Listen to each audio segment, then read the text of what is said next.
at, on. In предлогын қалай қолдануды білмей бас қатып жүрсе, мына 3 арқылы үйренеміз. At предлогы уақыттың ең кіші бөлігі нақты уақытты сағатты айтқанда қолданылады. Мысалы, at 7 o'clock. At 7 o'clock. Сағат 7-де. At 10:30. 10:30-да. Сағаттан үлкен күндерге on предлогын қолданамыз. On Monday. Дүйсенбіде. On my birthday. Менің туған күнімде. On September 13th. 13 қыркүйекте.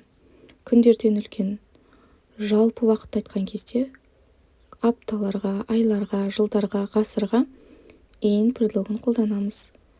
In 2 weeks. 2 аптада. In July. Шілдеде. In 2026.